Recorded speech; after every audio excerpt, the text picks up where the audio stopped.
I mean, first fight 11, yeah. That's what makes you elite, and you get presented your green beret. Here's Ashley from Not Just Boxing here with George Crotty. George, debut ahead tomorrow night, Wembley. How you feeling? Yeah, feeling really good. Just done the weigh-in.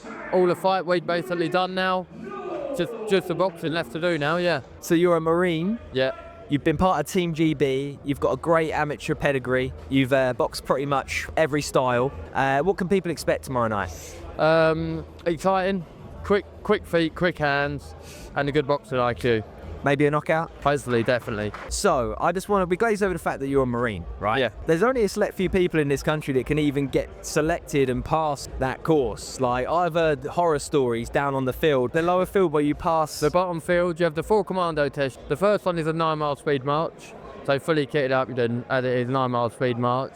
And then you do the DAZN course, which is the ropes. You have about, I think it's 12 minutes to finish it. And then you have the endurance course, which is a couple of miles over Woodbury Common, through the tunnels, through the sheep dip, and then a 4-mile run back to camp. You have 10 shots at a target. You got to get 7 on target. And then the last one is a...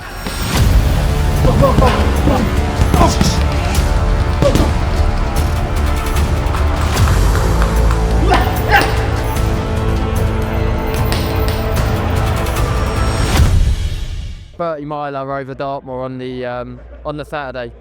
The 30 miles, you do it, you got 8 hours to do it in little teams, so you do that, you finish that, then you get presented your green beret. And that was, yeah, definitely the proudest day that I've had, you know, doing that. 32 weeks, you do it with all the lads from the start, you don't know anyone before that. 32 weeks you do with these people, they become like mates for life, you know, because you're in the darkest places at times, you know, and then you know your true mates like that, who you're with then, who will pull you through it and get you through that sort of thing. There's something so sweet about when you're in those toughest moments in life and coming through the other end. Yeah. They're actually the best moments. Yeah, definitely. It's mad how the Marines has helped my boxing and the boxing helped my Marines, you know, like when the Marines has taught me so much before going there. I joined there at 20 because I wasn't ready to go pro at 20. Yeah, I was good, skillful and that, but weren't that physical or mature really. But I went into the Marines and it just teaches you that your body can go a lot further than you actually think it can, you know. I come from a little town in Morriston and quite well known because of the boxing, so there was times in the Marines where I've been about week 20 struggling and I was like, I can't go back to Royston and go, I failed, I left the Marines. So I had no choice but to get through it and just thought, and my body got me through it, you know. So it teaches you can go a lot further, you know. And then obviously the Marines let me box full time. It kicked my boxing on so much, you know. I wouldn't be here today if it weren't for them, or probably wouldn't have even won the ABAs, you know. It was only because I was on full time training with them and then got all the GB with it, yeah. And the mental resilience that you're talking about, when you are a fighter, when you are in there, when it does get to those championship rounds that you're going to face in your career, that is so important. Yeah, you just got to dig in, you know, and doing that just bumps you up so much, you know, doing the Marines, and you know you can do it, and you just find a way of doing it, you know. So how long have you been boxing for? I had my first fight nearly 20 years ago. 20 years ago? Wait, was that just like in a school or? Yeah, just down at the club show in London somewhere, yeah. Sorry, I thought you meant just like a sound of terror. No. So how old were you your first 11. I mean, first fight 11, yeah. A couple of weeks after my 11th birthday. I was in the gym before that, but you have to be 11 to box then, so yeah, waited till then. Who got you into boxing? My 2 older brothers, they were in the gym. So I followed them into the gym. First year or so, I was about 7, 8, just running around in the gym, you know, and then by about 9, started putting the gloves on, started doing the bags and started getting into it then, yeah. When did you start to realise that you've got a potential career in this? Well, I won 2008, I won my first schoolboy title, probably from then, you know, and then all through the juniors and youth, I was always in a final or won it sort of thing, so yeah, from then.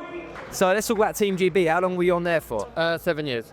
7 years? Yeah, 7 years. A good 7 years as well. Enjoyed it. Travel the world with your mates, live with your mate, train with your mate, go and train in camps. Yeah, really good. So I know there was a lot of guys your weight. So sparring, I've heard stories from some of these guys. Yeah. Just how good it was. You got in there and it was a fight. It wasn't sparring, it was a fight. Well, they say, the coaches say, you ain't getting judged on your sparring, you get judged on your competition of the way, but we all know that ain't true, you know.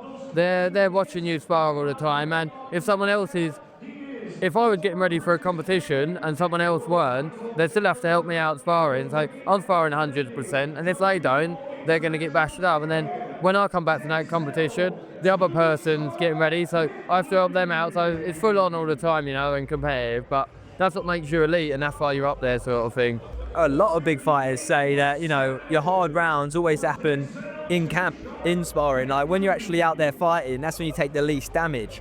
How would you say, in terms of longevity of the sport, have you taken much damage in the amateurs, or do you feel like you still feel fresh and full of fight? No, I still feel fresh. For the amateurs, I was hit and don't get hit, because that's the name of the game, you know. I say to the kids at the club that I coach back at home, rule number 1 of boxing is don't get hit. No point landing shots if you're going to take them, like, and just go off that thing. If you don't get it, you can't get beat, sort of thing, you know. So rule number 1 is always don't get caught with anything big, you know, or don't get caught as much as you can, because longevity in the sport as well, you know.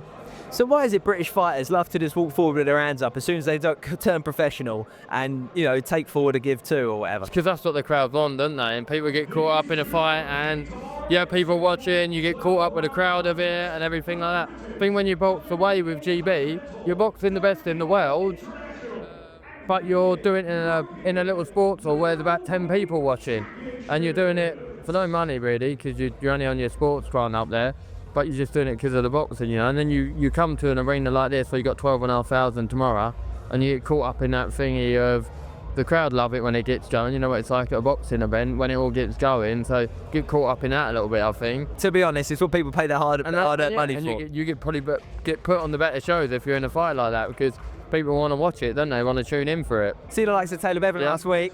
He made the most of his debut. Yeah, he did. Really good debut, impressive, good finish as well. Brilliant. Well, mate, I wish you all the best for your debut tomorrow. Cheers, thank you. I'll be chatting to you after your knockout win. Yeah. And I'll catch you at the next one. Yeah, cheers, thanks. Cheers.